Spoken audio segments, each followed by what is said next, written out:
We are going to be translating this into Spanish, so we have a couple of Spanish translators on.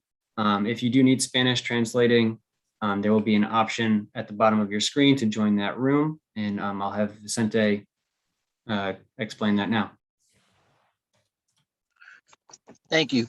Buenos días y bienvenidos a todos. Si desea escuchar la presentación de hoy, traducida del inglés al español, puede oprimir el globo que aparece en la parte de abajo de su pantalla si usted está usando una computadora. Aparece un globo donde usted puede seleccionar el idioma español. Oprime el globo, oprime español y oprima mute audio original. Si está usando un teléfono celular, puede oprimir los tres puntitos y les da la misma opción de escoger el idioma que usted desee. Puede seleccionar el idioma español y después mute audio original. Gracias. Okay, thank you, Vicente. My name is Steve Kleppen. I'm the Planning and Zoning Director for the City of Norwalk. Today, we're going to take you through the first of a series of meetings regarding the rewrite of the zoning regulations, which is long overdue.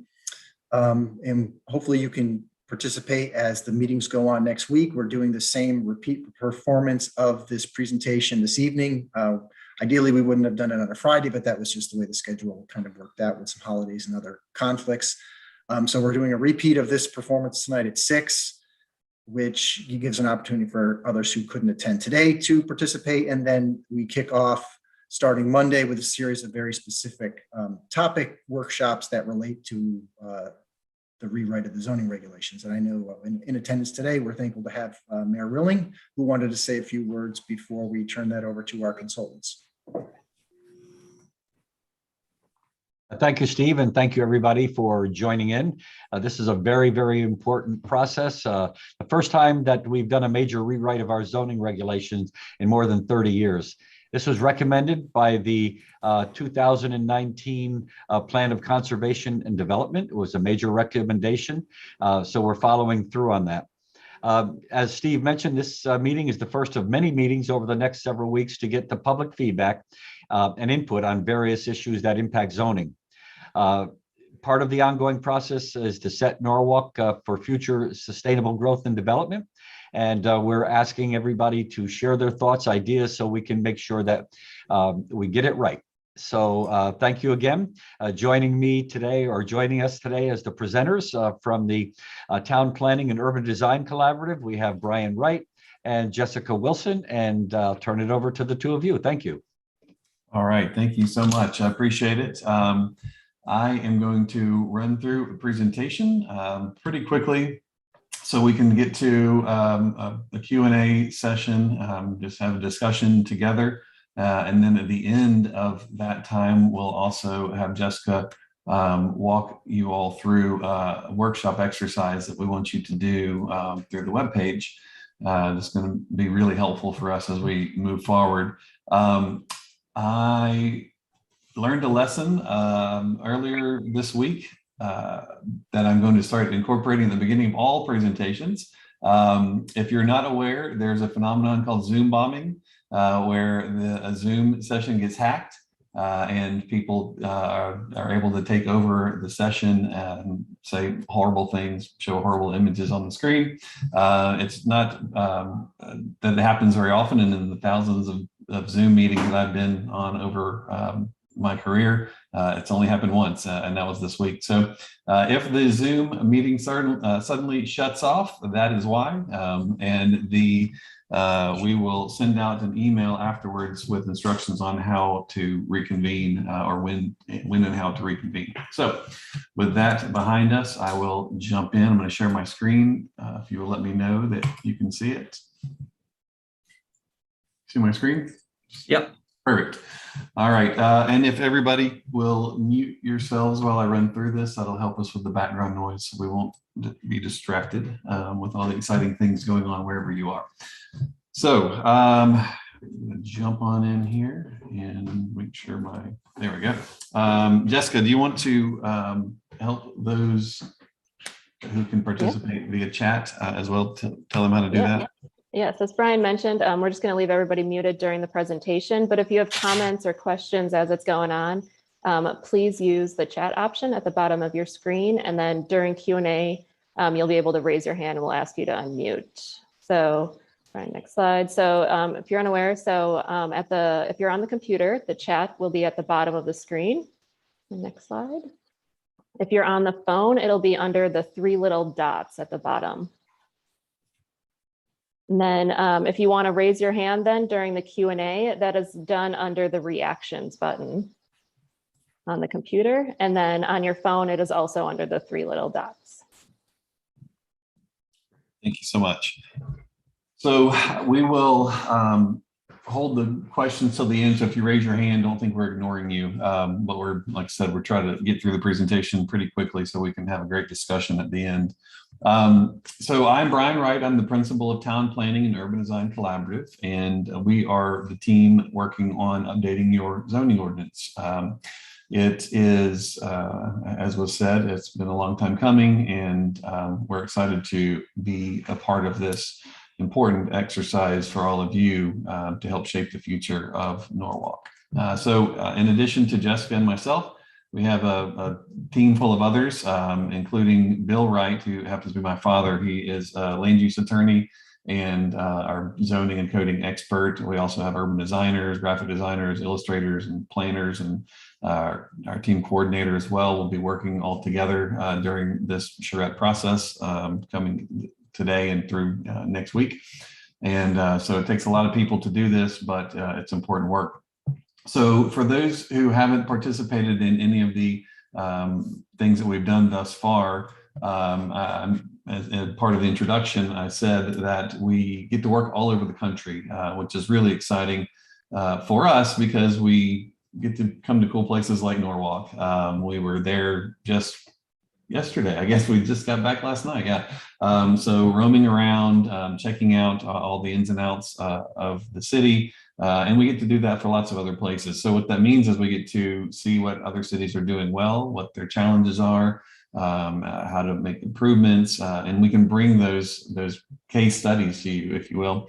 But for those who are curious about why I don't sound like I'm from around there, we are in Nashville, Tennessee, well, Franklin, just outside of Nashville. And you can see on the image there, that's our main street.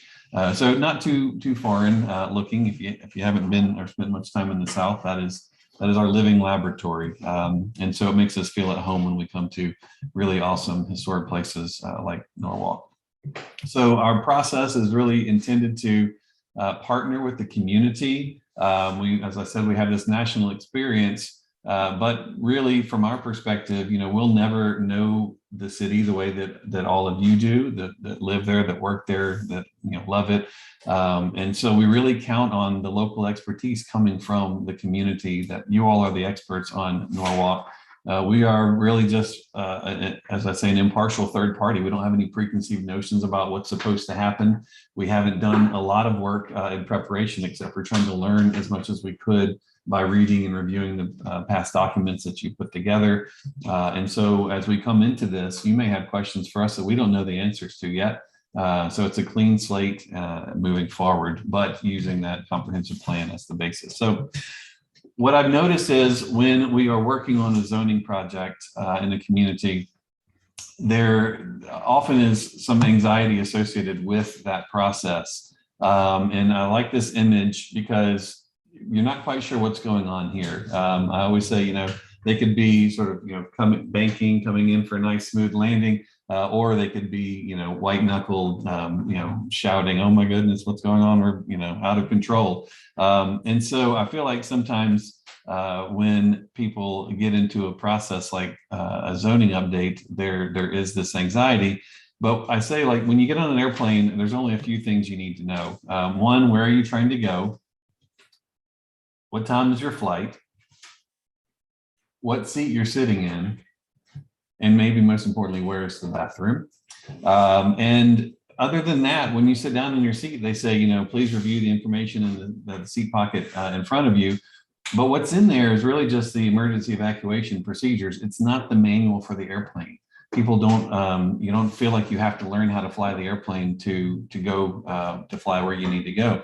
And so I encourage you through this process to not feel the anxiety to learn everything there is to know about zoning. If there are certain things that you're particularly interested in or passionate about related to the zoning, then focus on those things. If you want to dig in and learn everything there is to know about zoning, that's okay too, but don't feel like you have to in order to participate in a meaningful way.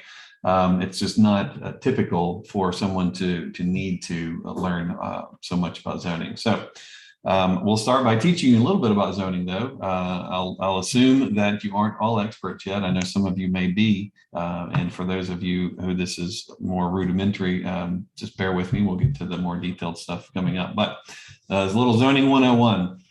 So as the mayor said, the citywide plan is really the starting point where we began. You have the comprehensive citywide plan. It's a long-range policy document. It really is establishing a vision for the city. It's providing policy guidance for growth and development, and contains actions that are directed at implementing the vision that's contained within that document. You have within it some specific goals that are, some of them are stated here. Talks about rewriting and modernizing the zoning ordinance, so you can have best practices and more user friendliness. From a housing perspective, there's discussion about promoting and diverse housing types in the urban core and at transit-oriented locations. From a mobility perspective, it talks about making land use decisions that support walking, biking, and transit.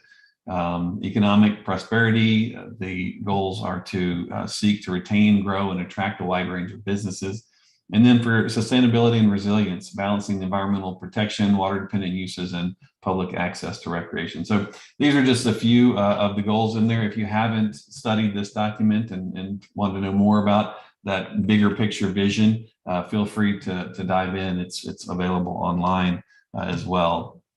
So that's the comprehensive plan, but what we're talking about is the zoning. So, what is zoning? Really, it's the implementation part of the comprehensive plan. So we're implementing that vision. We're setting the rules and regulations that are specific to accomplish the stated vision in the citywide plan.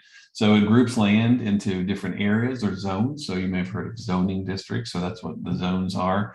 And it contains rules about what you can build and what you can do in each of those zones. But to clarify though, zoning doesn't cause anything to be built. It just permits and limits what can be built in each zone. And so as we talk about things that can happen or changes to be made in the zoning, it's not going to cause those things to happen right away. It just will allow them to happen as the landowners see fit.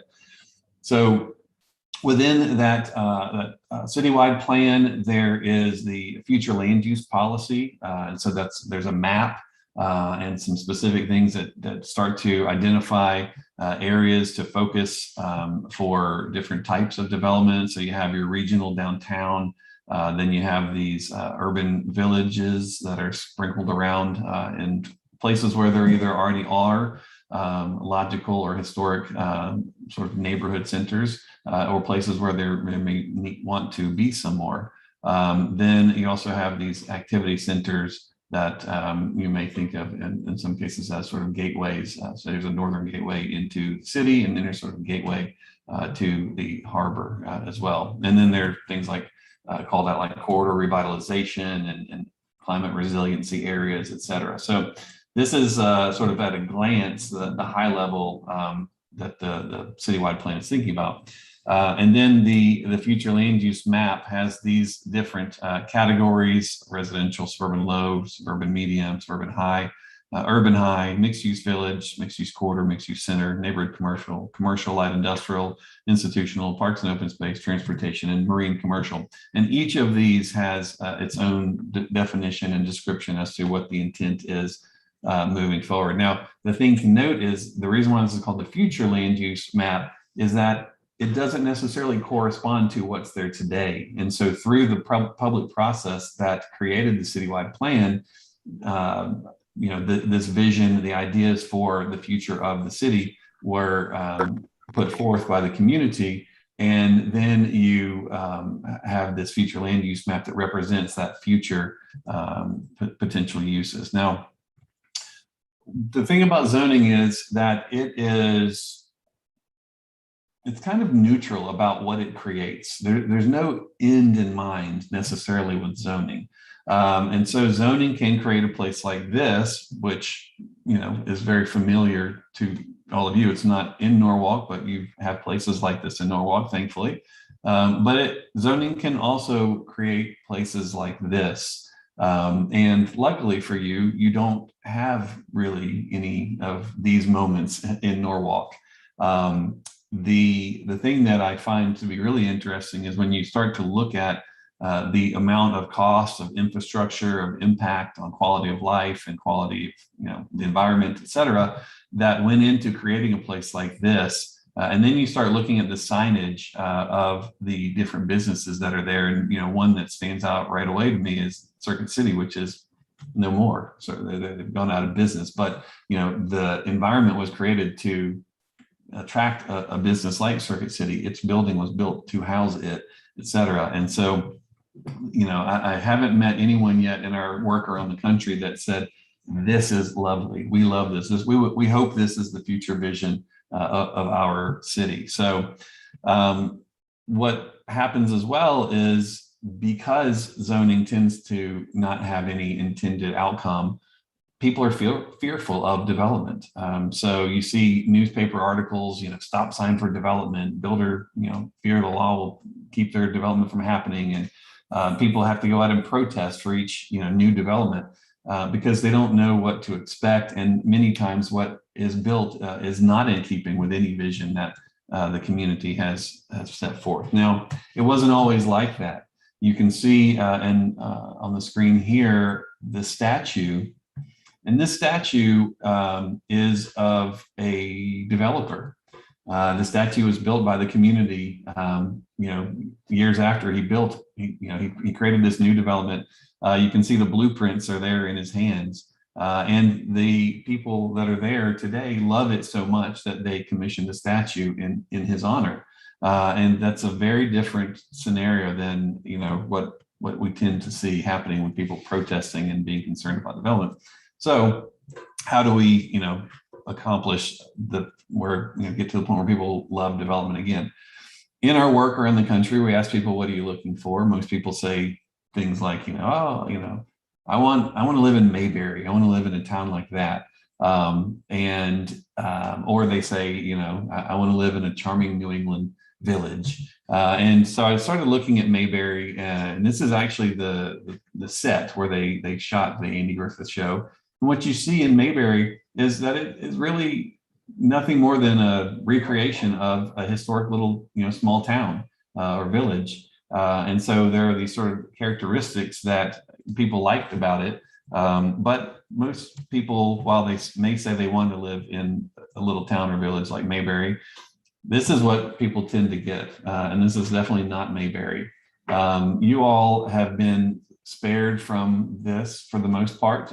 We haven't seen this type of sort of monotonous suburban development that has crept across the country and has really is the predominant development type in most cities that we see around the country. So one way or another, you all have escaped this, but this is the typical fate that people have. Now, from a commercial perspective, this is the type of thing that we see. Now, I always think I should get a different picture that doesn't have palm trees, because it at least gives it some sense of place that, it must be somewhere where they can grow palm trees.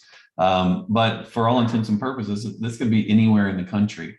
And this is the kind of commercial corridor that we see. Here's a different version. This is again a sort of a placeless, nameless corridor that could be anywhere. But the thing that I love about this picture is that in the foreground, you can see here, it says Beautification Award. And so I always wonder, what it was that Burger King did to win that award, how they outdid McDonald's and Express Oil Change and Hardee's. Do they have the nicest bed of flowers here? And So I sometimes think, if we're giving awards for places like this, maybe we've set our standards too low. And so I think that it's important to recognize. Now, most of these places, though, aren't some horrible developer scheme to ruin a town. They actually are in compliance with the zoning. And most zoning ordinances, the way it's set up is to separate one use from the next. Sort of going back to the days when factories would pump out things that might kill you. And so they said, we need to really separate those factories from people. And so they started creating this idea of zones. And that continued on and began to be translated into things that weren't necessarily life-threatening, but people started wanting to separate when we started changing our development pattern. So it separates development into different types of pods based on use. So here you can see a shopping pod. Here is an office pod. Here's a school pod. And here I always joke that, I can't quite tell if this was a prison or an insecticide factory or a school, but nonetheless, it is. And so it's separated. And then here's some, single family housing pod. We have a multifamily housing pod as well. This is what I call the train wreck apartment complex design. So it looks like a train derailed and all the cars kind of went all over the tracks. And when people, everywhere we work in the country, there's a pretty good opposition to multifamily development. And when I boil it down and you get past some of the more superficial comments about multifamily, there often is really an underlying concern about the physical form of multifamily because people assume it is an apartment complex that somebody's referring to. And that's not the case anymore. Now, so often there are these moments when one pod happens to be next to another pod. So here's a shopping pod that abuts a housing pod. And so what do we do? Because these things are incompatible from the zoning's perspective. We have things like buffers. So you can see there's a vegetated buffer as well as a fence that goes there. They were making doubly sure that these two things did not contaminate one another. And what really happens, though, is if you live in this house here and you're about a 1 minute walk from the store that you need to go to, you can't because the buffering. So you get in your car, you drive out the street, you come around, you get on the arterial and collector road, you clog it up, you make traffic, and then you go here. Not only did you create traffic, but you also created some environmental concerns with that as well. So what we try to think about is, how do we make these different types of uses not be incompatible one from the next? All we have to do to figure that out is to look back at how historic towns and villages were set up. And here again, because you all have a great tradition of town building in Norwalk, this is nothing that you will find to be unfamiliar, but you may not have thought about it in this way before. And so here you see the village green, town common. There is a civic building on it. There are buildings that have commercial on the ground floor.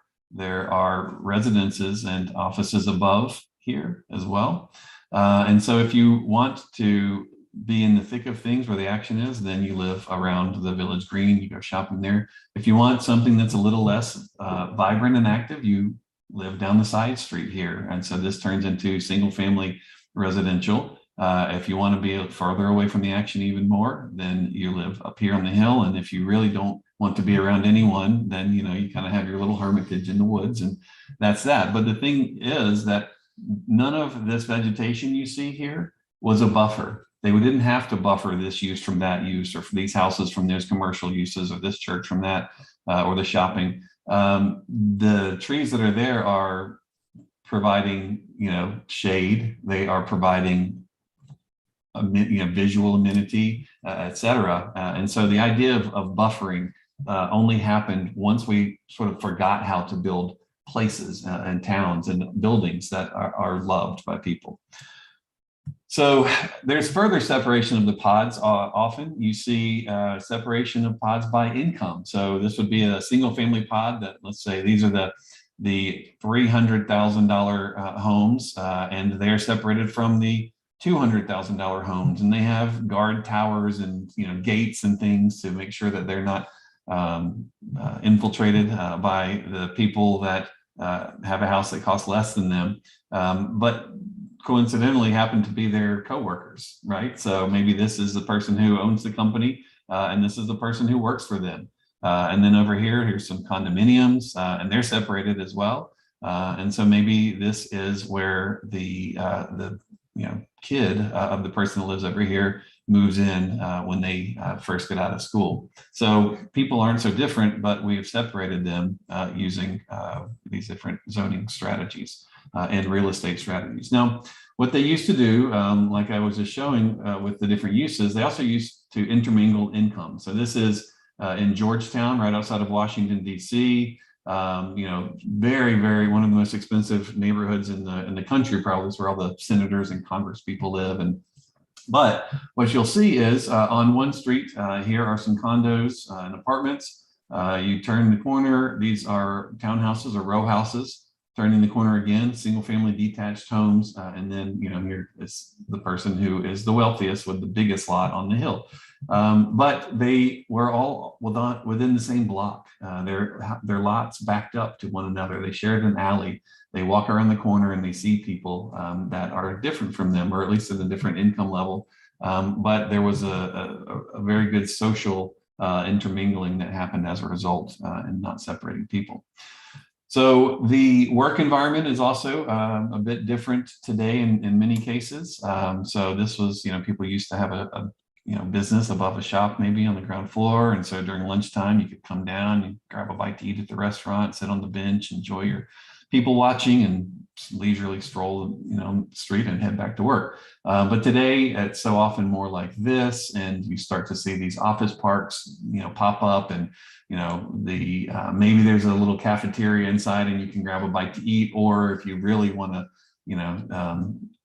roll the dice, you can hop out here and try to go drive to somewhere to eat. Or like this is an artist rendering, by the way. This isn't a photograph. Like this theoretical pedestrian walking down the sidewalk next to this 18-wheeler whizzing by him. You might walk somewhere, but highly unlikely. So things have changed. Open space is another thing that has changed quite a bit. As we looked at in the other image, the village or town green was the most important cherished space in any city or town. The buildings and businesses oriented towards it. It's some of the most valuable real estate in the city. It's where you wanted to be. It's the place where all parades begin and ended. Whereas so often today you start to see open space, meeting whatever requirements there may be in a zoning ordinance, are really just sort of leftover, bits of green. Sometimes I wonder if this was actually even spray painted green, but you never know. Is it public? Can I go there? Are people going to call the police for me, trespassing? Or can I go throw a Frisbee out here or whatever? And so the idea of open space and what it meant to the community has really changed over time as well. Streets and the infrastructure are really an important part of a community as well. You all have a lot of really lovely, quaint and charming streets in Norwalk, but you have a few that are a bit wide and a bit speedy as well. And so you see this image over here on the left is labeled streets for people first. Cars can obviously still go through here, but the people feel just as comfortable as the cars going through. Whereas on the right-hand side of the screen, I'm not sure what they were thinking. This is like a road that goes between two different apartment complexes, I think. And you could get probably, 10 of these cars across here. And you can imagine, let's set the speed limit sign at, 30, 40 miles an hour. No one's going to feel anything but ridiculous driving that speed. And so psychologically, they just speed and it becomes a problem. Here's another example, sort of zooming in, looking at the intersection of a street. And so the turning radius that the car has to deal with as they come around a corner here, in order to make this turn, it's maybe a 10-foot radius on that. You have to nearly come to a stop to be able to make the turn. And so the pedestrian standing here is quite comfortable because the car can't just whiz by. Whereas you see the image on the right, this gremlin or whatever this car is going around this corner with this really wide radius. And it's actually not having to slow down at all. And in fact, you can see it's leaning with centrifugal force as it goes around the corner. And this same man standing here would not feel nearly as comfortable. And so the small details about how a place is designed and built become important. This image speaks for itself, I think, but you know, this was a community that dealt with some flooding. And so they prioritize their flooding concern over their pedestrian, I think, in this moment.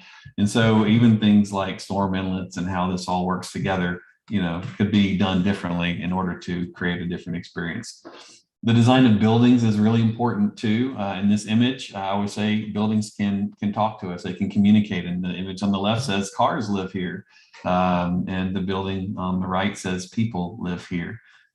This house had cars that were associated with it. They were just dealt with in a different way. They didn't get stuck onto the front of the house as the predominant feature, and that became the streetscape there. So kind of in a nutshell, in a cartoon format, if you will, breaking it down, you can see on the bottom portion of the image, we have all the different pods. So here's our housing, here's our school pod, our shopping pod, our working pod. And in order to get from any one of these different uses to the next, you have to come out on the collector road, as I mentioned. Whereas in a traditional city or town, and you all have so much of this, it's wonderful. You have this interconnected network of streets that are wonderful, that are walkable, that are bikeable. All the uses are intermingled within it, and you never have to get on the big collector roads unless you want to go to the next place. So there are a few different distinguishing characteristics of places that people love, lovable cities and towns. Again, as I say this, you'll go like, oh yeah, that's us for the most part. But here they are. So they tend to be walkable and bikeable. We know the average American will walk approximately 5 minutes or a quarter of a mile to a meaningful destination. And so when we think about how to organize a new development or neighborhood or anything like that, you think about this 5-minute walk. They also tend to be compact and mixed use. So you have, some of your daily needs within walking distance, and then diverse, the diversity of housing types, mix of housing types, which then allows you to have a mix of different types of people, different incomes, backgrounds, demographics, et cetera, within that. So over time, preferences have changed. This is an awesome image I love. This is, looking at the age of the car. This is probably maybe early 90s. Why walk? It's quite a different mindset. And I think it's super ironic when you consider they're actually sitting in traffic. If you look on the side of the picture here. We know that over time, the suburban experience has started to, have impacts on our society and sort of how people relate to one another and neighborliness. And I always get a kick out of this topiary here. You used to see real estate ads that, talk about things like dream big. And, it's just sort of this conventional suburban, every lot's the same, these cul-de-sacs that don't connect. And here's the collector road they're not showing. Here's another one from that's a little more recent. They said our other option was to put in more pavement. And I really think this one's neat because they haven't shown any development, even though it's a real estate ad. But now you're starting to see real estate ads like this, live life to the max. And it's like this kind of hip, funky, urban, kind of thing going on. And there are places around the country that we work that are scrambling to figure out, oh my gosh, what are we going to do? We don't have any of that.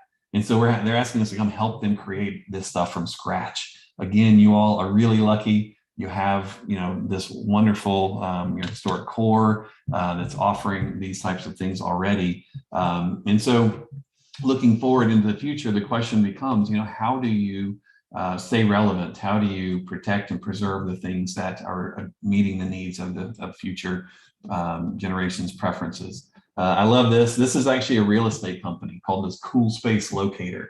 Again, in some places we work, these guys will go out of business in a week because there's no cool space. You all do have some cool space, and that's exciting for us to see. This is, we've been hearing stories about your Chick-fil-A experience and the idea of this sort of suburban drive-through experience. I think you can see by the lines at your Chick-fil-A that this probably isn't going away anytime soon, but what we find is when we talk to people around the country that the preferences really more align with a place like this as their, if they could pick between one or the other. Now, again, aren't you lucky? You all have this kind of place already. I mean, this one has particularly generous, broad sidewalks and some different things than you all, but the idea, the experience, the place is very reminiscent of places we see in Norwalk. The retail experience is changing for people, what they're looking for in retail. This is kind of a scary set, a couple of images here. This is a mall. And you just think, oh yeah, that's maybe before they opened, but it's actually just when they closed and the whole mall closed, and I think the atrium broke, and you start to see, I have a third image that it's not included here, and it's full of snow, and it's actually the sort of post-apocalyptic vision of retail.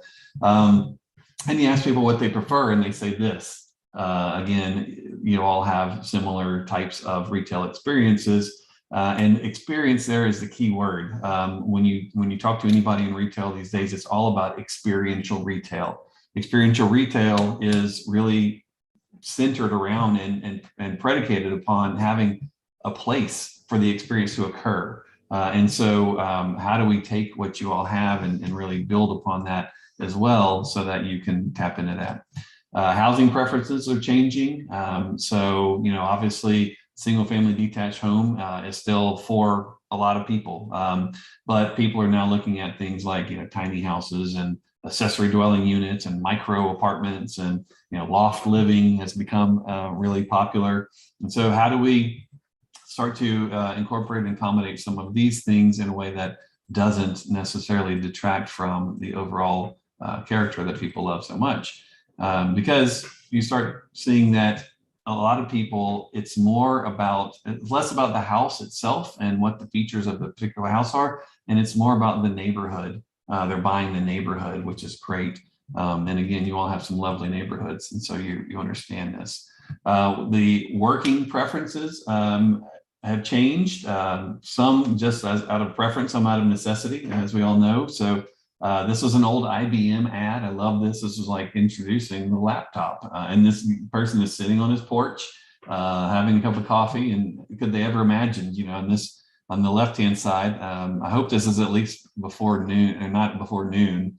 He's having his wine and potato chips and running his multi-billion-dollar business on his front porch. And who would have ever thought that we would get to that point? And then also the experience of the worker, when they are together, and everyone's able to do that safely, having this more sort of collaborative experience, the working together in a way, and being innovative, and how do you set yourself up for that in the future? We also know that people are more focused on sustainability today than they once were, and you can even see in some of the places that we love the most, they were actually really tough on the environment.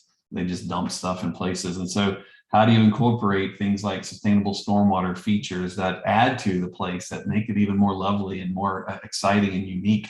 How do you incorporate things like saving trees into development? And some of the places that we went within Norwalk really have done a good job of keeping trees in place, and you feel like you're kind of living in the forest. Other places we work around the country, it's common that you just simply clear cut a lot. It just makes it easier for you to do what you need to do and build the building you need to build, and that's that. And so how do we incorporate something like this? And then energy, on alternative energy, are we able to incorporate solar or whatever is appropriate in your region, but in artful and creative ways? There's a solar awning here, and here's some rooftop wind turbines and things like that. So that's also cool. And then just getting into some of the quality of life things that at face value don't seem like such a big deal to maybe a lot of people, but when you go to a place that has done a good job of this, it's really notable. And so things like incorporating dark sky lighting to reduce light pollution and protect your night skies. So I love this image because this place has done a lot of the things that I talked about and incorporated all of these elements of lovable places, but this place was actually built in the 1980s. This, you know, if I hadn't said that, you might have thought 1780s or 1880s. This is the 1980s. This is outside of Washington, D.C. in a place called Gaithersburg, Maryland. The neighborhood is called Kentlands. And so there was an old farm. This was the farmhouse. So that building is historic. But all of the buildings here you see are new. This was part of the old farm pond. This was incorporated into their sustainable stormwater system, their trails and paths that go throughout. The buildings are laid out in a way that's reminiscent of a historic village or town. You see a mix of everything from detached single family to row houses here. There's an apartment over the garage behind this one here. You have, you know, small houses, medium houses, large houses, everything in between, and parks and open spaces. And so this gives me hope that we haven't lost the art of town making and place making over the millennium. So that's just some of the high level theoretical concepts, that sort of best practices in planning that we think about when we're coming into a community. And then hearing from all of you, the conversations we had thus far, sort of, we actually added some of these slides as a result of some of those conversations. So, but what we're tasked with really is modernizing and updating the ordinance. So what will a modernized code do? So we'll start to protect the most loved parts of the city, enhance areas that need improvement, creating more predictable outcomes, creating something for everyone in the right place for everything. One size fits all doesn't work for any kind of a place. You know, you just imagine if every single lot in Norwalk was the same, how boring it would be overall. We want to look at balancing all the modes of transportation. You all are fortunate, you have a good transit system there with rail and bus and all sorts of things. So making sure that development that's happening is supporting that as well. We think about zoning and planning as an economic development tool. So enhancing economic viability of the city. And then also making sure that the new zoning ordinance is easy to use and administer. So our process is to go out and understand as in a very technical way as an outsider what the essence of Norwalk is. So we do what we call synoptic surveying. We literally go out with our measuring wheel and measure different parts of the city. Or people have said, oh yeah, this is a lovely place. This is representative of the character that exemplifies Norwalk. And there's not, as I just said, there's not one character. There's a lot of different types of characters. So we have to go to different places. So we measure, we document, we start to understand, calibrate. And then we also look at your existing zoning districts and see where you have zoning districts that are just, when you look at the different dimensions, setbacks, heights, et cetera, like you go, what does that even mean? Or where did that come from? Or why is that? That's so similar to this other zone. Why do you even have these two? And so often, you know, zoning is this strange accumulation of moments of history of a place. And I don't mean necessarily good history. I mean, zoning is really like, we got our zoning originally, we borrowed it from the next town over or wherever. Then over time, we realized that there was this issue that popped up. So we're going to change the zoning to address that issue. This issue came up. These neighbors had conflict with each other. So we changed this or we changed that. And so you end up with kind of a lot of zones that are unnecessary. And so we look for opportunities to simplify and to consolidate some of the zones in a way that is logical and really focuses on what the community is focused on. So the way that we approach zoning is to say, well, how do people understand a place? You don't understand a place by its use, which is the way zoning ordinances are set up typically. You understand a place by what you see, what you feel, what you experience when you're there, and we call that character. Right. And so when you're in the downtown, it has a particular character. And when you move outside of the downtown to some of the first ring neighborhoods, they have a particular character. When you move a little farther out into the later neighborhoods, they have a different character. And so each of those different types of experiences or types of places have this character, these different characters. And so we then translate the existing zoning districts that are focused on things like use primarily to character. And so to do that, it's kind of an art and a science, and we have to really spend a lot of time with those synoptic surveys in that study. So we looked at the building zone regulation report that was done from 2019. There were some specific recommendations in that document. So it's talking about reflecting city land use policies from the comprehensive plan, improving consistency with the plan of conservation and development, and general statutes and different court decisions.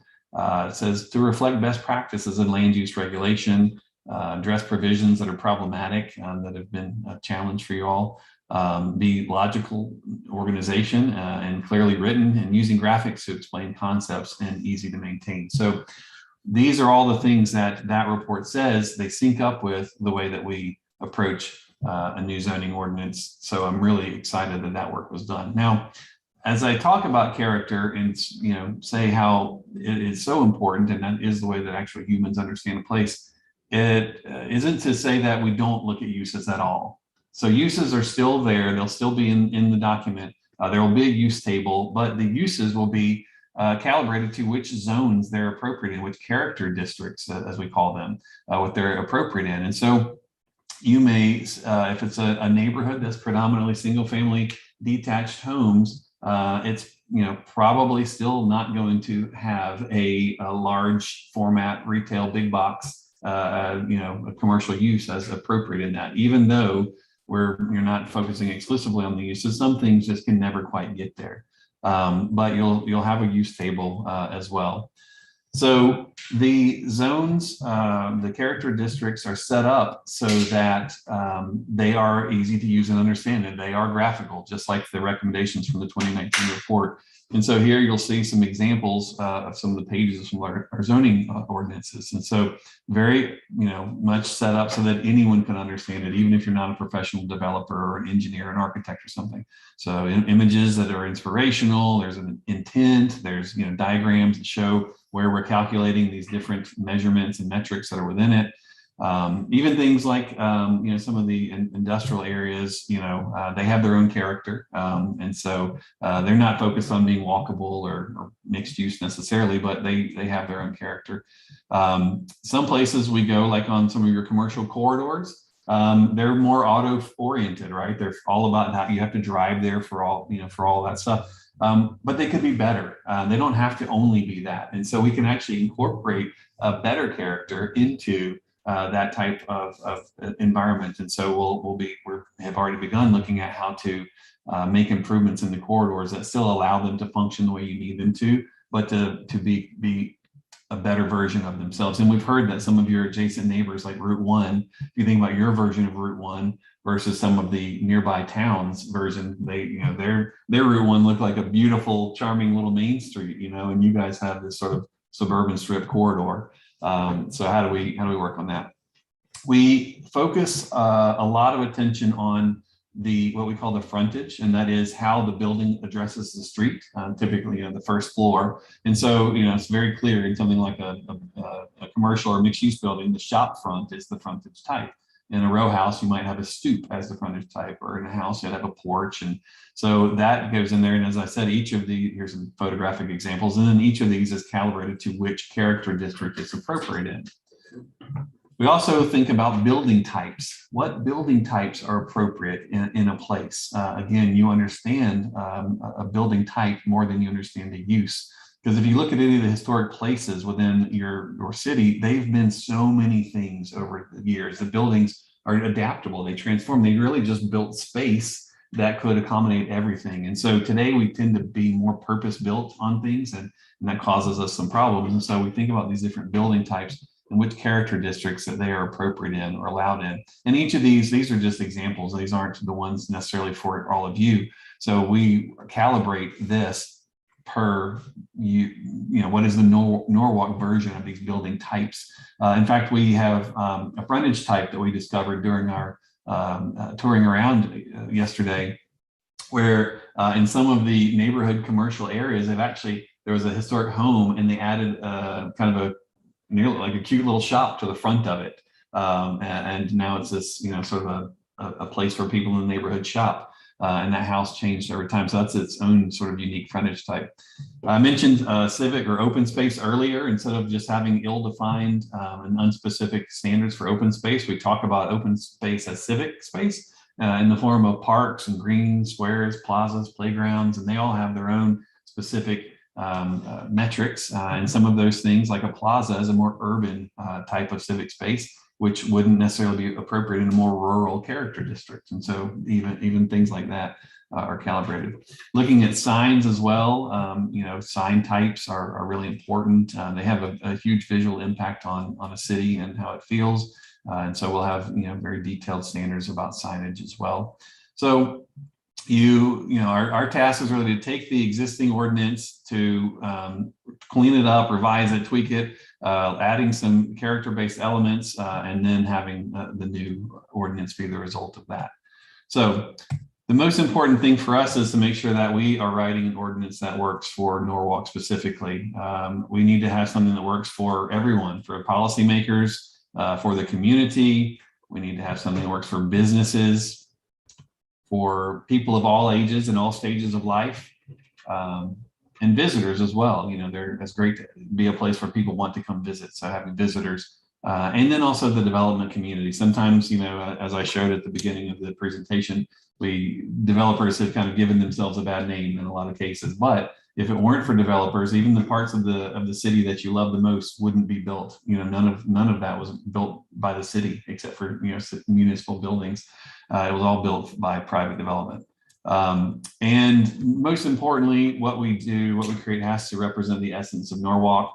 And as outsiders, we really count on you all, count on the community to hold us accountable, that we're not just going to deliver to you what we've done over in, Port Chester, New York, or, West Fargo, or wherever, So we get to work in all kinds of places is great. But we want to make sure that we're being true to you through our process. And so that's why we have this, the public part of our process set up. So timeline and next steps. We are here participating during the Charrette. It's great. We have several different events that are happening and going on throughout the process. We will be getting started Monday with the specific technical meetings. We will be having meetings on streets and connectivity Monday morning. So it's kind of like the lunchtime meeting. Then we have an evening meeting that's talking about character and development. And so we try to schedule these things so that people can pop in, like I said, during their lunch hour, or, in the evening after they get off of work. Then on Tuesday, meeting about sustainability and green infrastructure.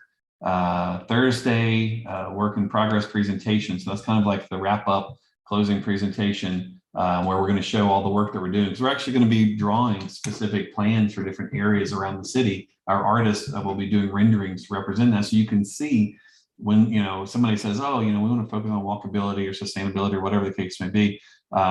It's important for you to understand what it is, what it feels, what it looks like. So just having the words on the page are not as helpful or instructive, and having everybody have the same frame of reference as showing images and plans and things. So we're working on that as well, and hopefully sharing with you all some more specifics about what the different character districts in Norwalk will consist of and what they'll be. So you all can give us feedback on that and make sure we're heading in the right direction.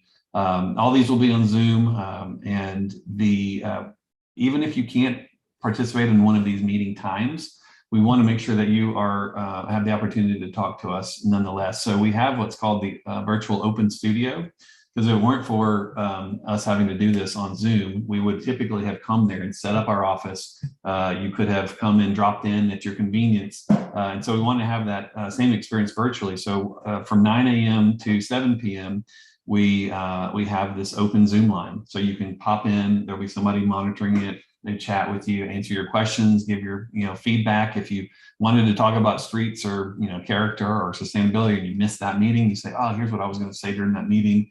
Or just want to drop in and say, hey, what have you heard so far? What have you been learning? But it really is intended to kind of meet people where they are at your convenience, And so we've hopefully done our best to deal with that online. So, oh, here we go. I just went through all the specifics. This is the schedule. And I'm guessing that this schedule is probably available for download on the webpage. But the thing to note is that all of these meetings are open to everyone. Even though there's a specific topic for these meetings, it's not intended to be for the experts. There will be experts there. There'll be representatives from the city who have specific expertise in these things. There may be people from different advocacy groups who are expert, but if it's just something that you're into and you want to listen in on or give your 2 cents, don't feel intimidated at all to drop in. It really is intended to be a comfortable environment for people.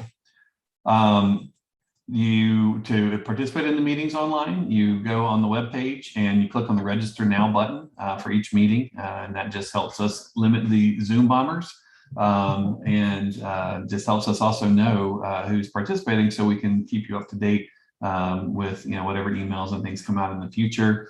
But the important thing is on the web page too. It's a two-way street. It's not just a place where you go find information like dates or whatever. You actually, there's many opportunities, different tools and things for you to give input in different ways on the web page. Is really neat. So hopefully you'll take advantage of that as well as participate in these Zoom sessions. So people always want to know kind of what the overall schedule is for the project. So this is as it stands now. We had our community kickoff. We have been doing some preparation and analysis. Here we are at the Charrette. And then once we get the input from all of you and the rest of the community during the Charrette process, we'll begin drafting the regulations over the winter. We'll create a client draft that we'll present to the planning department for them just to do a cursory review to make sure we haven't, forgotten some big thing that we all discussed or whatever. But really, it's just a pretty high level review, because what we want to do is make sure that this process, not only the input process is transparent, but the document creation process is transparent and accessible to everyone. And so the public draft of the document will come out shortly after we get our comments back from the client, from the planning department, and that'll be released to everybody at the same time. And so the even elected and appointed officials are getting their version at the same time as the citizens. So you're all looking at it together, and then you have an opportunity to give feedback on that document. We'll have an open house and we release it as well to orient people to it. And then once we get feedback from you all, we'll start drafting the final regulations. And then once we're done with that final version, then the official adoption process will begin. And so it's very, the opportunities to give input and to impact the final result are many and varied and sort of over a long period of time. So however, knowing that you all are a desirable place, the one thing I can't recommend strongly enough is that you don't belabor approving the document. Once we've gone through this whole process, once we've gotten input and it represents the community, focusing on every single little word, dotting every I and crossing every T. From our perspective, what we've seen is development doesn't wait. It's happy for you to review the new zoning ordinance as long as you want to. And there's no such thing as a perfect document of any type. So what we recommend is that you adopt the document as quickly as you can while doing your homework, of course, but then do a cleanup. Live with it for 6 months, a year, as you see things, fix those things. But in order to get ahead of development and really protect the things that you love the most and have a good positive impact in the community with this document, we recommend moving quickly. So going to chat here for a minute. Want to hear about things that you all would think about are good examples of development in the region, in the city, or elsewhere even. Is new development accomplishing the community's vision? What are your hopes, dreams, fears, aspirations? We have all, anything goes here. These are just a few kind of starting points to talk about. But from our perspective, this is really our first chance to hear from the community at large. And is really helpful and important to us. So, Jessica, did you want to after we do this Q&A, everybody make sure you stick around because Jessica's going to explain the workshop portion of this as well. And then, because you won't want to miss that. That's really, really helpful. But if you could, I guess we're going to have people raise their hand and then we will tap you to come in and share your thoughts or questions, and we'll do our best to answer. And if we don't know the answer, we'll make note of it and try to figure it out.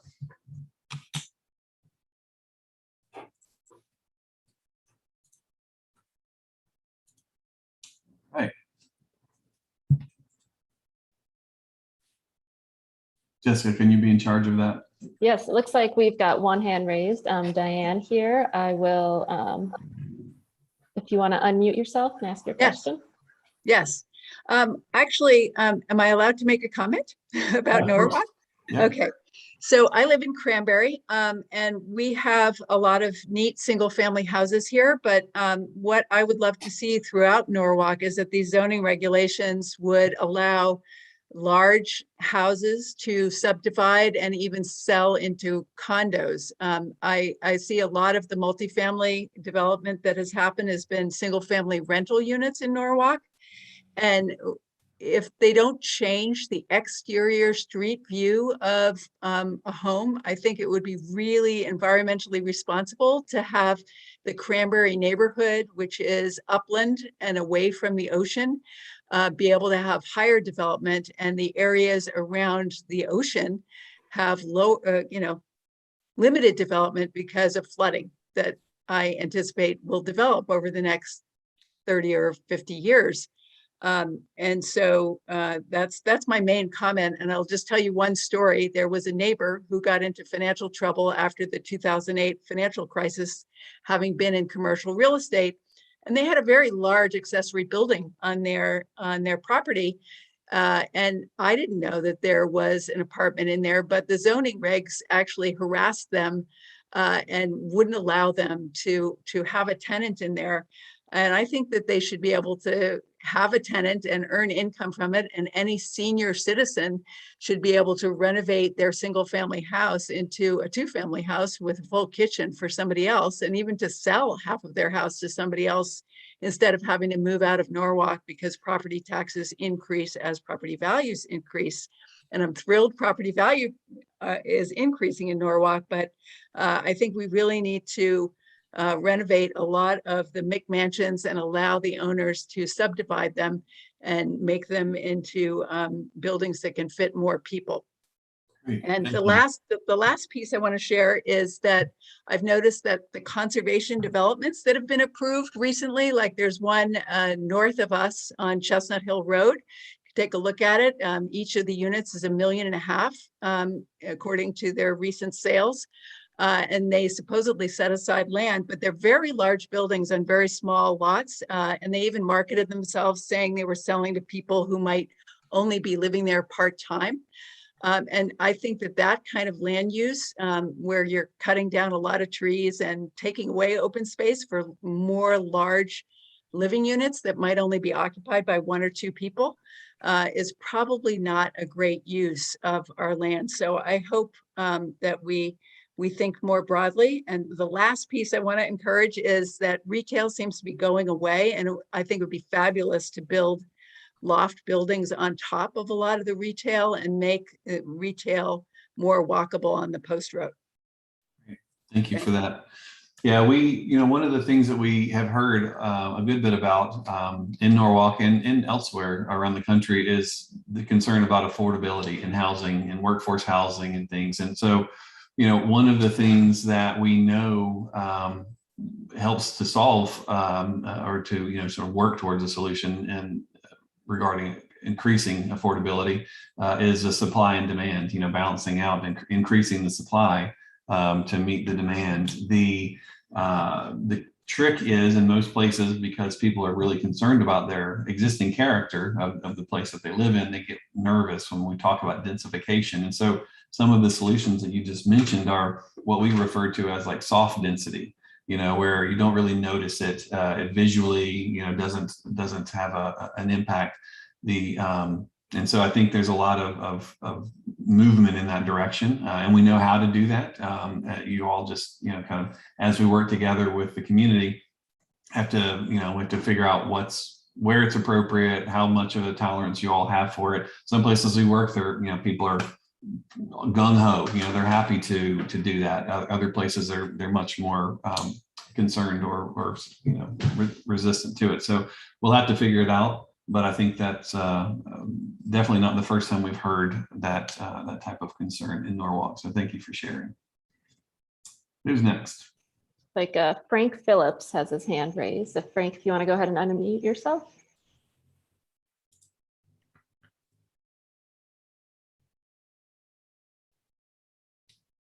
You're still muted, Frank.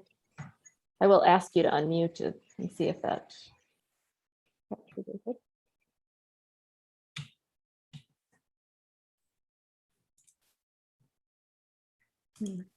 And Frank, to unmute, you'd hover over at the bottom of your screen. There's a little microphone button with a slash through it. You just got to click on that.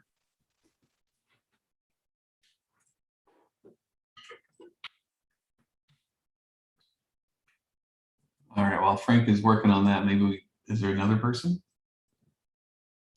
Anybody else want to raise their hand or just unmute yourself, ask a question or comment? Oh, it looks like John Levin. Do you want to go ahead? Thank you, Brian. This was a great presentation.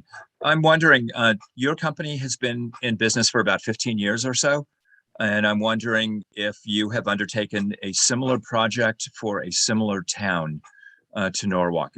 Have you been down this road before, is my question. And if so, where, what, and what was the outcome? Sure. Yeah, I think we may have written more zoning ordinances in New England that are focused on character than any other firm in the country. We've done the character-based zoning ordinance for Burlington, Vermont, Portsmouth, New Hampshire, Yarmouth, Maine. The list goes on and on. So yeah, it's funny you asked that in a nice way. But if you knew how long we've been in business, you probably also were wondering, what are these guys from Tennessee doing in New England doing this stuff? So it's kind of great, actually, us being from away, because we are so enamored with the New England village. And so it's like, I find that so often locals, in some ways, take for granted how unique and how special what it is you all have is. And so, yeah. Is that it, John? So I'll ask this question. Norwalk has a population of over 90,000 now, and it's growing. It's growing, for a variety of reasons, but principally because of significant addition of rental housing and multifamily rental housing. And I'm wondering, I think there are probably some pockets of Norwalk where the New England Village concept might be applicable. But for a city of 90,000, I don't think we are going to duplicate the quaint New England Village model. Or if we are, we're not going to be able to do it without, removing half the population or something like that. So my question is there a different model that would be appropriate for a town of 100,000, small city with 100,000 occupants that you can point to that we might not be familiar with? Sure. Well, I think that's a great question. I use the terminology of New England Village sort of broadly, and more broadly, to your point, than may be appropriate in Norwalk. I think that, you already have certain areas that are zoned for like 18 stories or something. That's not a quaint New England Village. That's a city. And so in looking at, how do you do development for a place that is growing, that is already the size you are, looking at small cities as well as a New England Village is important, because you do have very village-esque areas still. Some of your neighborhood centers and even some of your downtown streets still feel a bit villagey. But knowing that you have areas that have already gone tall and can go taller. Looking at places like our work in Portchester, New York, is a good example. So they were, they had this sort of lower scale downtown, great neighborhoods, but they also had a train station, and they're about 30 minutes outside the city on the train. And so they are like, okay, well, we're going to do a TOD, and how tall is tall enough? And so kind of going through and understanding, first determining where it's appropriate to have that density to support the transit, and then two, how tall is acceptable to the community. And so we went through that process with them. But I think, when you're looking at a place that is growing like you all, I mean, you're pretty well built out, is one way to think about it. So a lot of the things and there are a few decent sized parcels that are around, but they're only a handful. And so really the focus, I think, of this ordinance will be about infill. How do you do infill and do it correctly? Are there areas that you want to kind of take it up to the next character level, if you will? So if you think about character as a continuum from urban or from rural to the most urban, maybe right now you stop at a certain point. Maybe there's some areas you want to kick it up a notch, and people are okay with that. But I think nonetheless, to your point, if you're growing, and you're built out, then you have to figure out some ways to densify if that's the path you want to take. And what's the appropriate way to do it is the real magic of this process together. So. Frank. You unmute, Frank? Yeah, yes, I'm sorry. For some reason, I was having difficulty before I dropped out and came back on. I guess I think one of the things that the codes should recognize is sort of the visual aesthetics of the coastal area as part of New England. One of the reasons we moved to the area about 40 years ago was that in the wintertime, there were boats stored literally on the sidewalks. And you had a much smaller feel. Of course, a lot of development has been done, but I think it's important to preserve the visual access to give you a sense of space along the coastline. I know one of my big disappointments when I moved east was I took a railroad trip from New York City to New Haven, thinking, oh, I come from California, thinking, oh, I'm going to see the water, I'm going to see the coast, it's going to be beautiful. And really, I was in the back door of all the factories that had been abandoned along the rail right-of-ways. So I think, and I'm thinking in particular in the area I live. Recently, there's a building being put up, and they tore a building down, and there was a parking lot, and they moved the structure into the area, the new structure into the area where the parking lot was. The problem with it is when you came down one of our main streets, it allowed us to look across the river. That new structure now blocks that totally. So when you come down this main street, you're looking at a facade of a building that's going to be several stories high. So I'm thinking that it just sort of ruins the aesthetics and the feel of that whole area, in my opinion. So I'm very interested in seeing how the coastal areas are preserved and how the aesthetics are preserved. I'm interested in open spaces. I'd like to see walks along the water if it's possible. And the prior lady that talked, I mean, I've often thought of my own property. I have a half acre. I'd love to be able to put 2 units on here that look like colonials, but are attached. And there are a few of them in town, but my zoning doesn't permit it. But it would be nice, but if it doesn't happen, it doesn't happen. So anyway, that's sort of my thoughts right now. Right. I've also submitted to Steve some suggested zoning regulations based on Groton and Mystic, which are somewhat similar to us in terms of some parts of this town and the coastal development. So anyway, great. Thank you. Appreciate it, Frank. Who's next?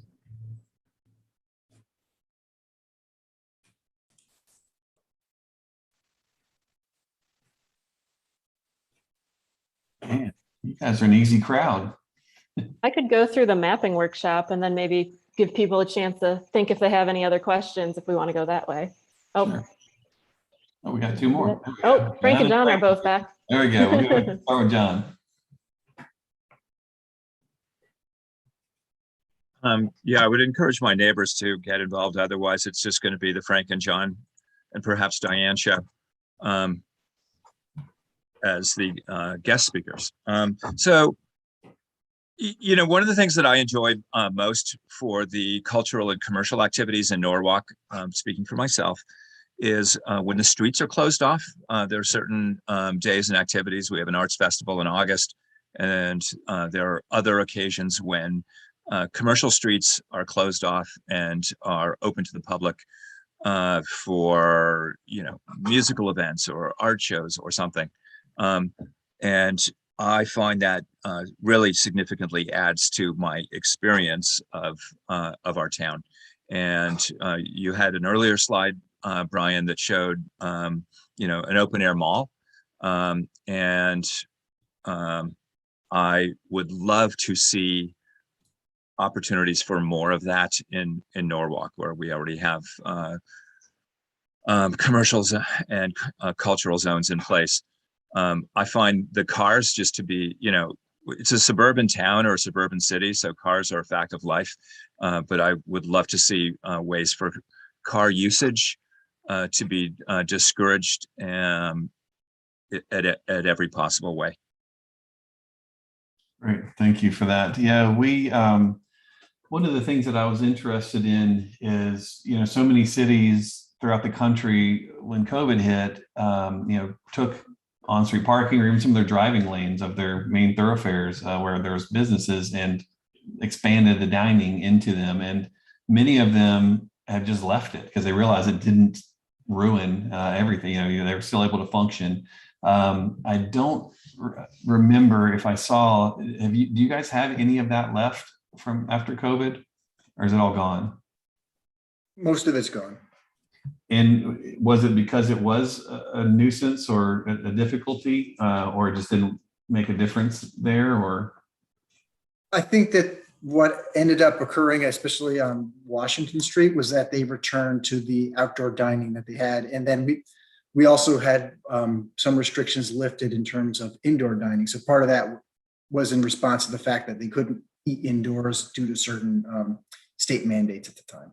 Yeah, I know. And that's why it started. I think so many people just found it to be, it changed the character in a positive way of their main streets, if you will. I think I saw Greenwich still had some of theirs out. And they've been out long enough. I thought it was funny too that they're using these concrete Jersey barriers or whatever. I thought it's starting to seem like more of a permanent solution that, you know, maybe that they would have come up with something a bit more aesthetically pleasing or charming. Sometimes you see these like troughs, you know, horse troughs or whatever with plants, and, you know, now it's like a planter or whatever.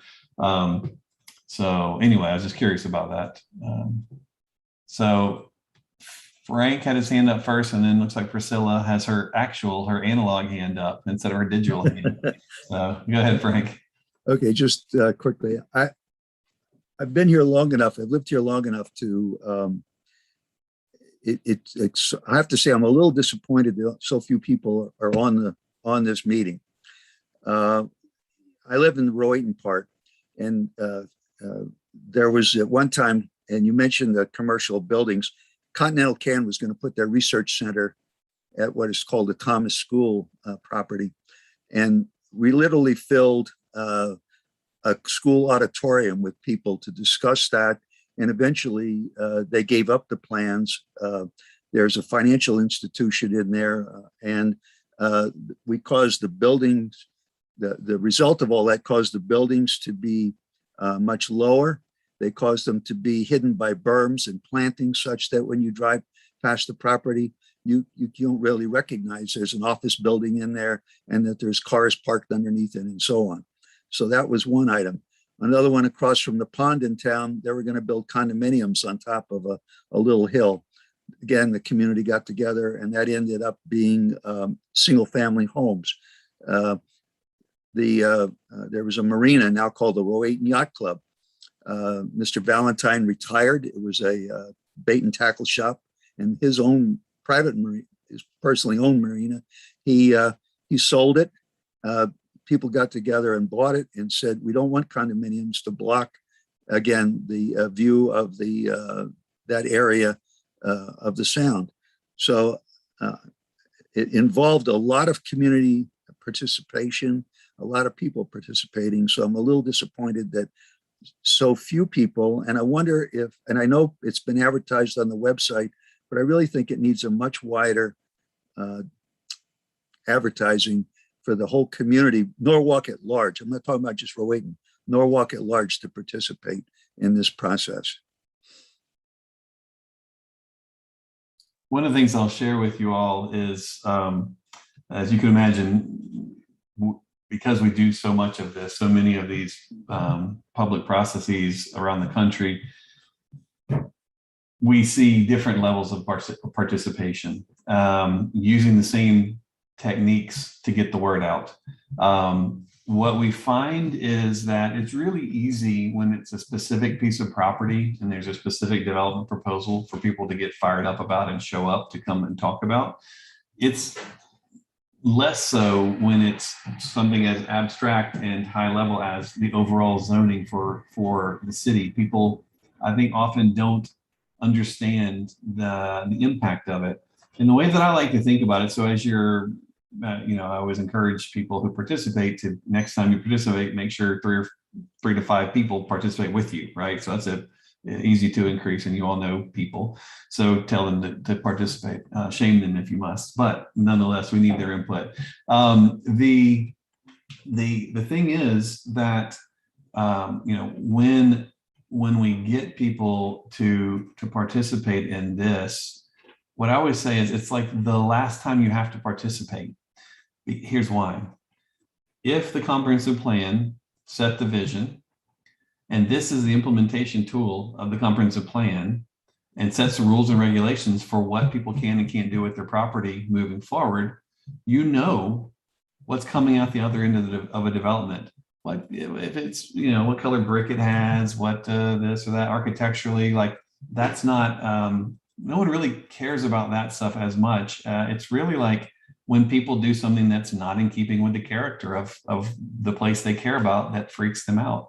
And so knowing that we have the opportunity to solve this together, it can actually free up your evenings to not have to go in the future and fight against things. So that's the way that I would encourage people to come. And because I know you all have done lots of planning and lots of different things, and people get tired and planning fatigue, and they're like, how many times can I come and tell what I think, And so it's good that people, we have participation from things like the comprehensive plan that we can count on, but in some ways we're confirming what's in there and trying to make sure that there's no new and exciting ideas that we need to be aware of as we move forward. So I'm with you, Frank, but unfortunately, this is all too often the case.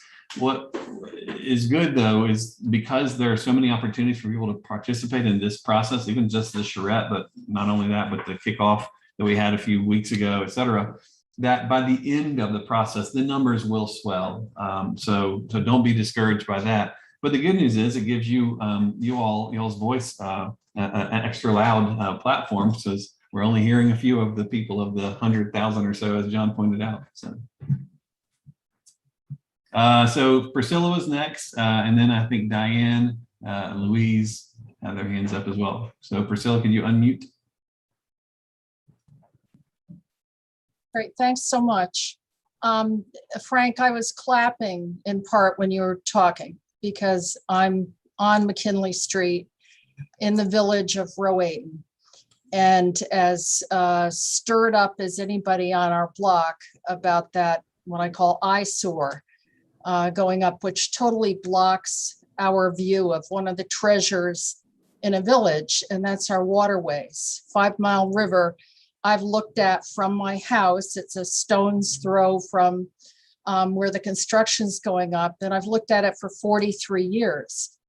And that all now has changed.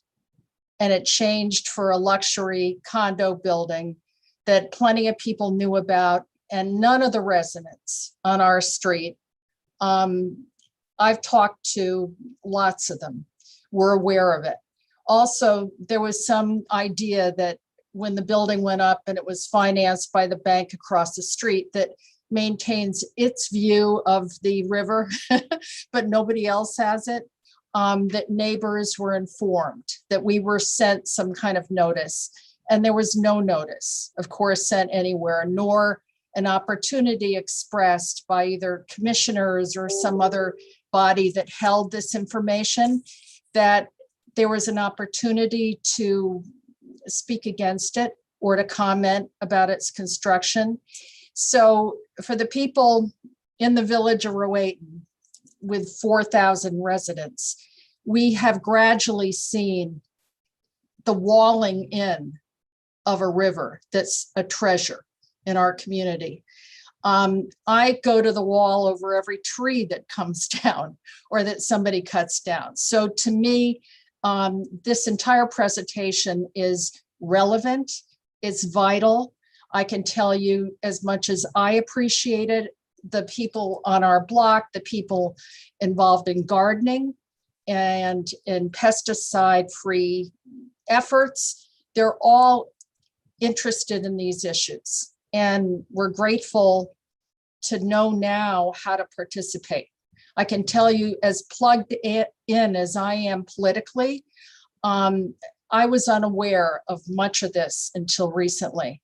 And when Brian mentioned the word character, that I think spoke to me in spades. Character is what we're talking about. It's the erasure of character. It's what motivated us to move to this area, to sustain it, to fight for it. And if you can help create that through these zoning meetings and the work that you're doing, it's going to be fantastic. So I appreciate this all very much. Thank you. And Frank, you got to the heart of it quickly. Thanks. Thank you so much. All right, so Diane, then Louise, then Joan. Yeah, I also wanted to amplify one of the regulations that the agencies of the city are required to do is to inform adjoining neighbors, but I really think that that should be expanded to a quarter mile around anything that's proposed, because it does affect people. I'll just give you the example of the Department of Transportation is now clear cutting along the Merritt Parkway between exits 40 and 41, and they've literally cut down hundreds, if not thousands, of mature trees, and no one knew about it in advance. And it's literally been done in the night up till 11 o'clock at night. We can hear the chainsaws. So things like that shouldn't happen without citizens that are affected knowing about it. And I believe it's the Department of Transportation that's doing it. But anyway, that's one thing. Notice requirements need to get broader. I also found that out in the changes regarding Cranberry School. The only way I found out the details about that was seeing a pink ribbon around a tree. And so it's important, again, that that quarter mile be honored.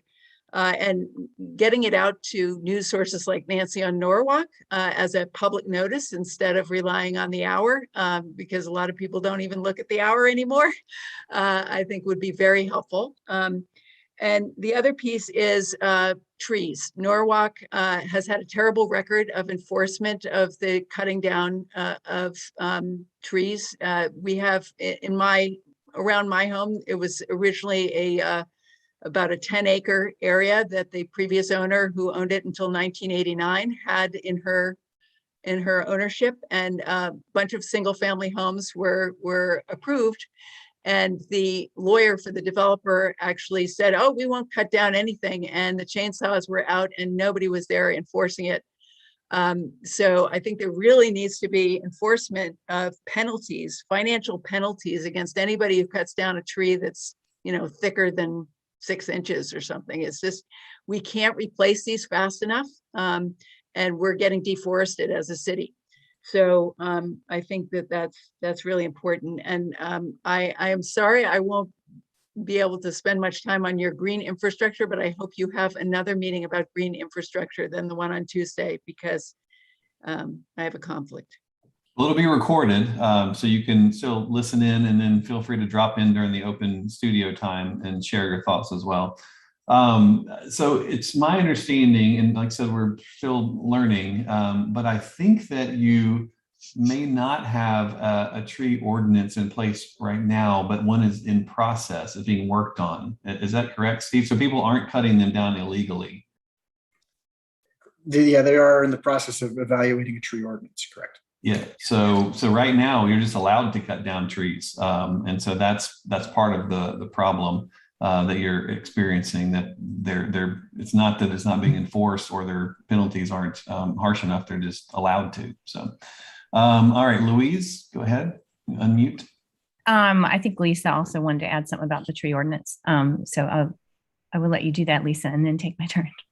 All right, I just wanted to let people know, I'm Lisa Shanahan. I'm a Common Council member. I'm the chairman of the Ordinance Committee, and we are looking at a tree ordinance right now. It's on the books. In fact, we're going to, probably right around now, we're releasing our agenda that has a copy of this new tree ordinance attached to it.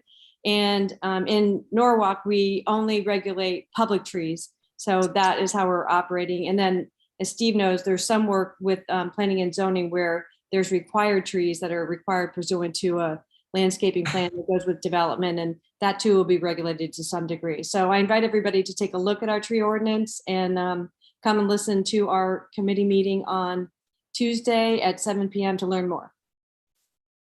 And my question was, well, I'll add to my question. So I guess I would just like to have a better understanding of how zoning can help us with things like protecting our tree canopy. And also what I was originally going to comment on is water quality.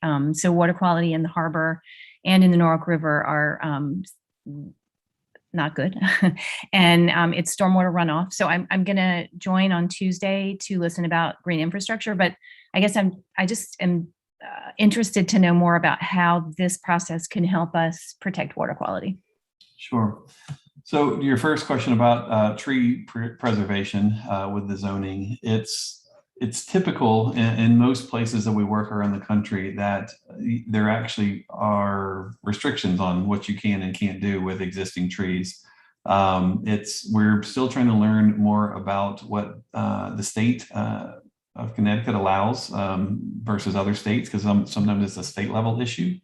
But I was telling the story yesterday of the city that I live in Franklin, and they have a very, very stringent tree ordinance. And so if you cut down a tree, you have to, plant it back. You're only allowed to cut down a certain percentage of the existing canopy. So you have to maintain some of that canopy. And we're actually we work for private developers as well as we do for cities. And so we're working on a private project. It was for a low-income housing development, an advocacy group. And we were trying to create this little cottage court in an existing neighborhood, and it had like 12 units associated with it. And there were a couple of big trees that were there. And they were so committed to the tree preservation that they actually made us reduce the number of cottages from 12 to like 6. So they took 6 affordable housing units off the table in order to preserve those 2 trees. As one who loves trees, but also somebody who was working to help improve the community with affordable housing, it was a dilemma from my perspective. But the city, they didn't blink. They said, we have a tree preservation ordinance, and that's that.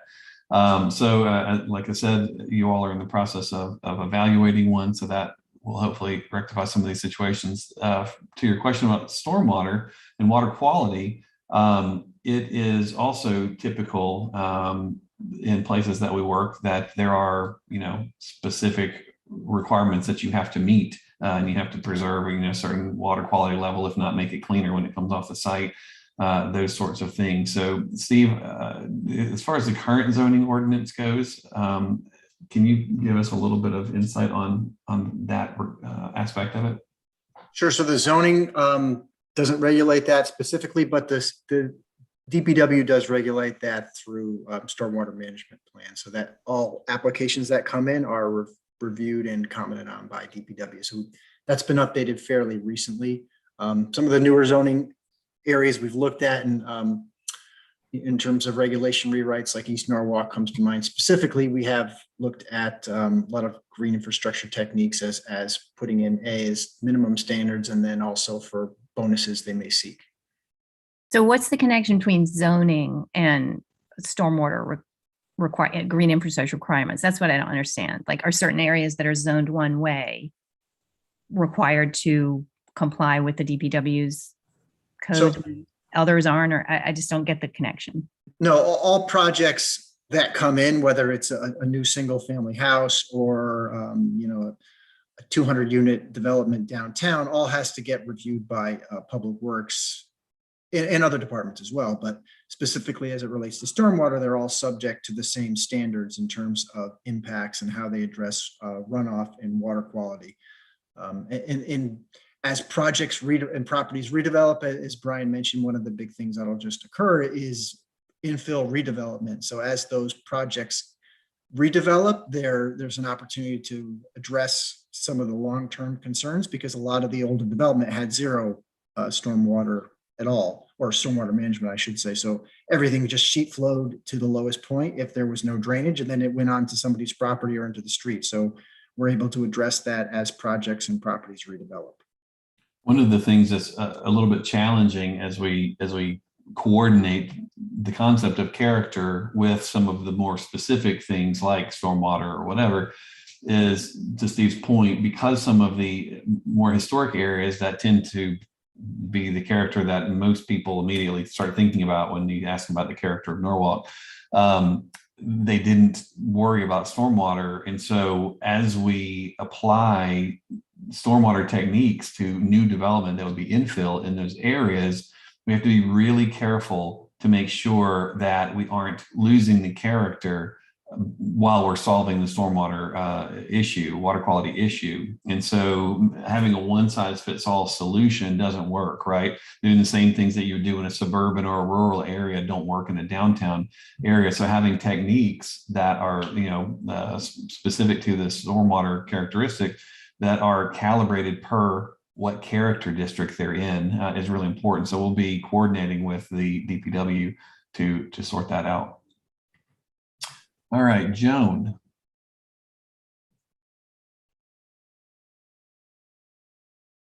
Can you unmute?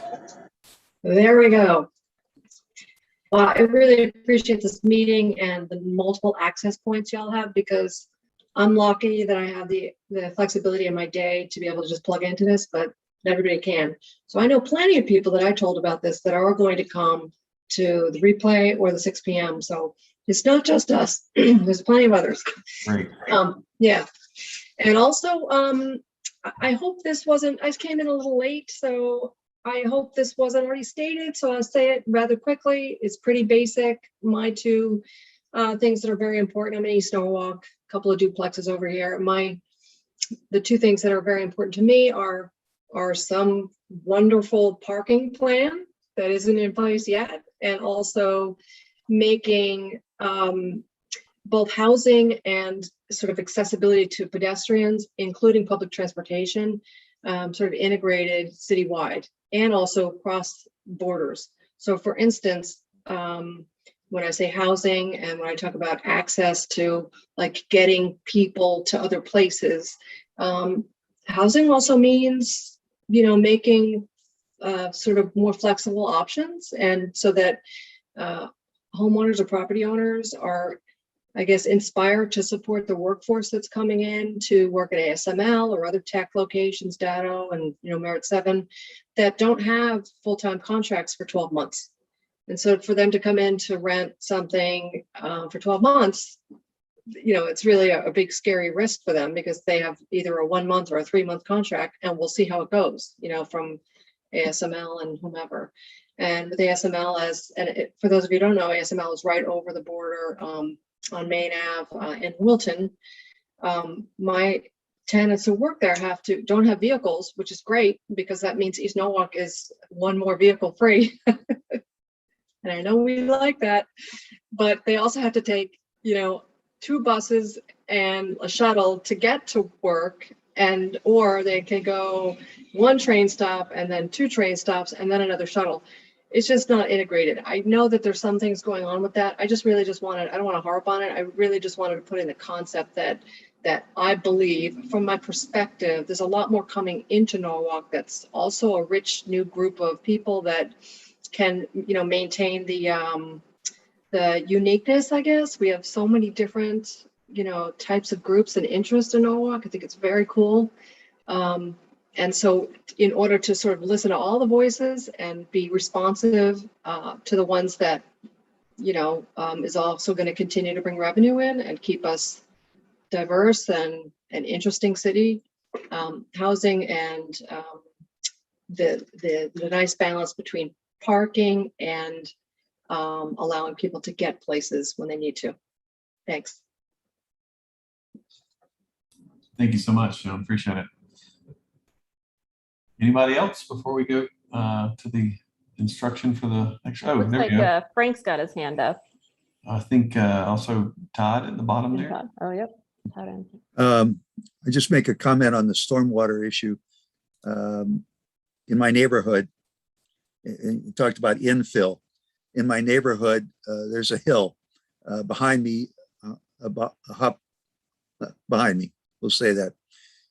And the developer was given permission and did a lot of rock work up there for months and months and months, and put in 3 or 4 houses, large houses, a lot of paved parking area and the like. So what had been a treed hill and a means for absorbing whatever water was coming from above us has now been largely denuded and paved or filled with houses. So I think there's more groundwater pressure on my house because I've had more infiltration in my basement more recently. And this house is well over 100 years old. So we have to be, I think, conscious. The zoning has to be conscious of, okay, the builder found a lot. It was buildable, but it was treed and it was absorbing water. And now we denude that to put in 3 or 4 houses, and we've affected the groundwater situation. So that's just my comment on that. All right, thank you. All right, Todd. Can you unmute? You're muted.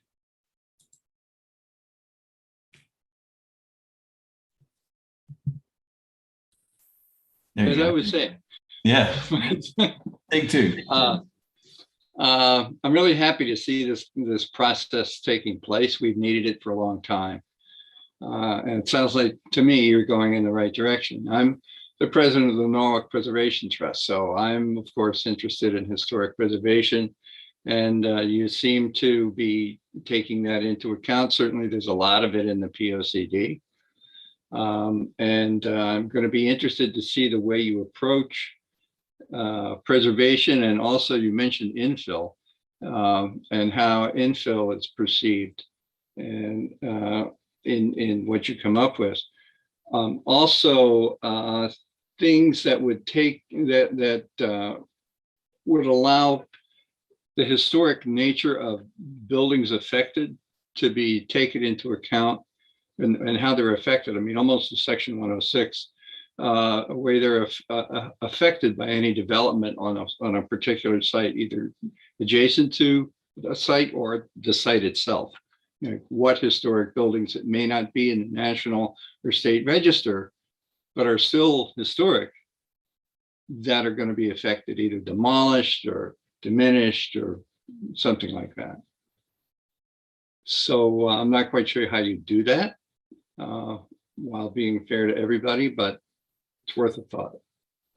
Yeah, no, that's great. And I'm glad you're here as well, because it is in a place like Norwalk. I mean, it's just like when we're in Portsmouth or some of the other very historic places that we've worked, it's really important to figure this out. I mean, a lot of times, what ends up happening just from a practical standpoint is many of the things that you normally in the historic preservation community have to struggle and fight and deal with in order to save, not just the building, but the overall place, dealt with in the way that we do the zoning focus on character, right? So that's starting from well ahead of where you normally would start from.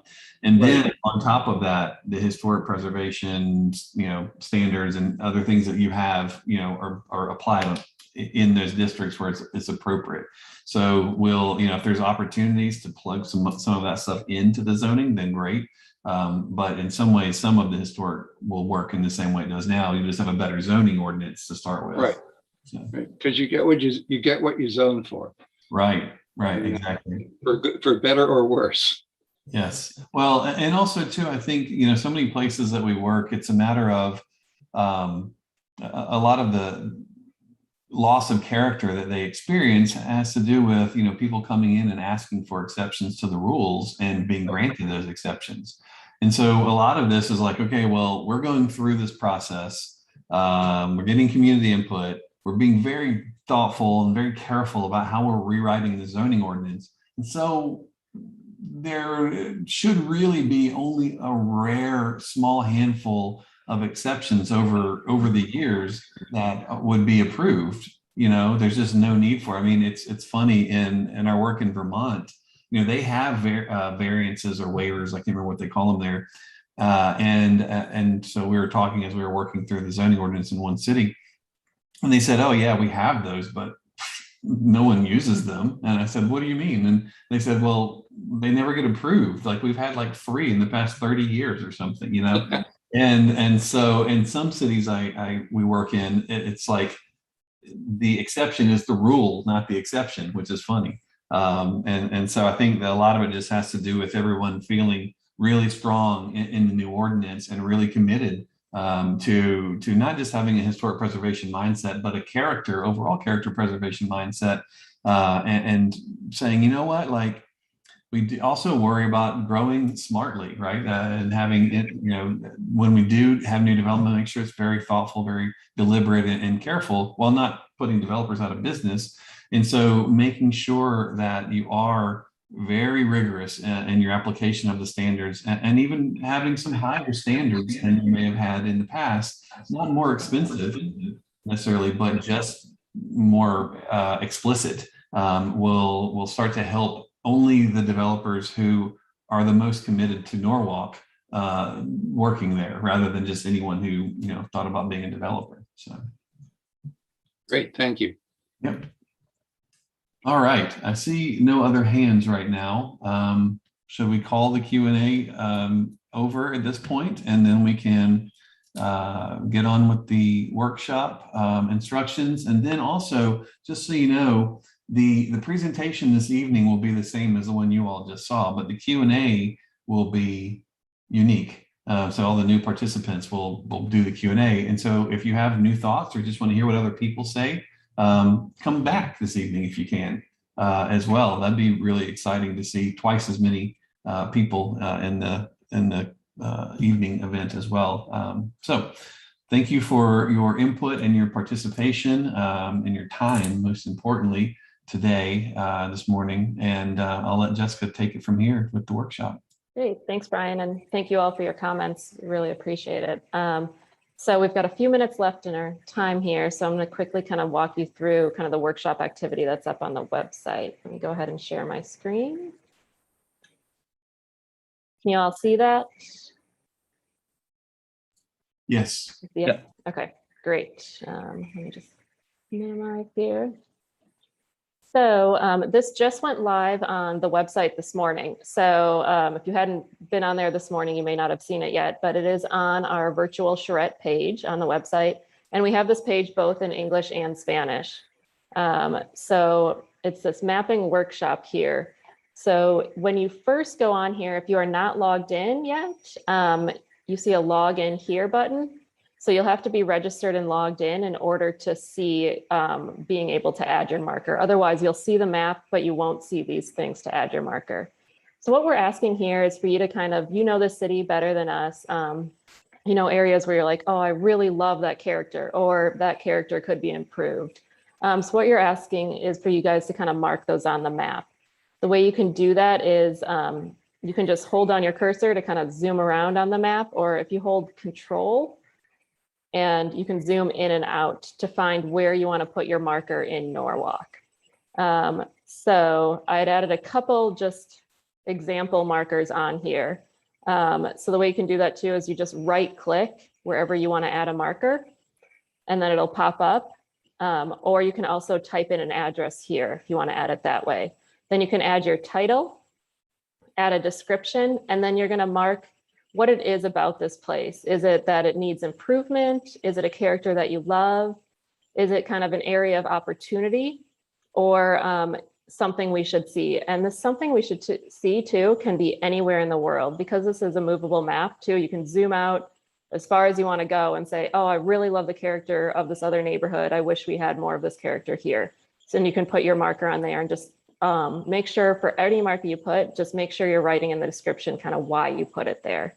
And then all you're going to hit is add marker at the bottom. Well, you got to tick that you're human, and then just click add marker here, and then your marker will be on there.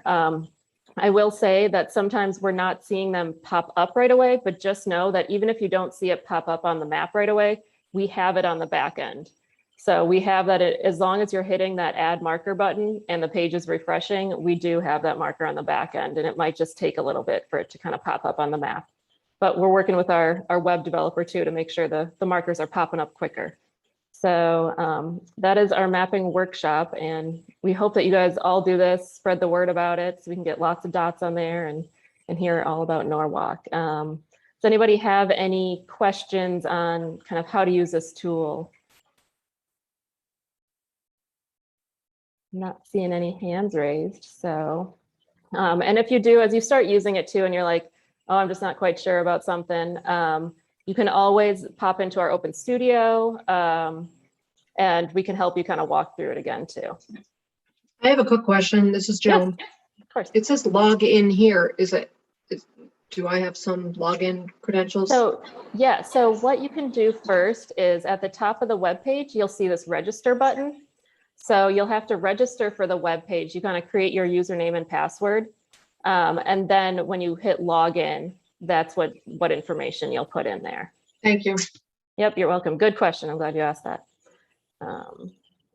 And we have that register for the website too, just so we can kind of track. We don't want somebody from California all of a sudden coming across this webpage and they're like, oh, this would be great just for me to put some markers on here. We want to make sure that we're getting input from people who know this city the best.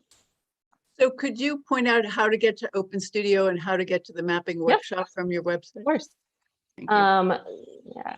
So on the virtual Charrette page, everything will be here. So we've got our intro paragraph. It'll have the mapping workshop. And then if you scroll down, this is where all the events are. So for Monday, that's when our Open Studio will start. So you can just click on the Open Studio Register Now button, and you'll be able to register for that Open Studio. You'll only have to register once for Open Studio, and then you can come in anytime from 9 to 7 on Monday, Tuesday, or Wednesday, and from 9 to noon on Thursday. So once you register for once for that, you can come in anytime. It'll be that same link.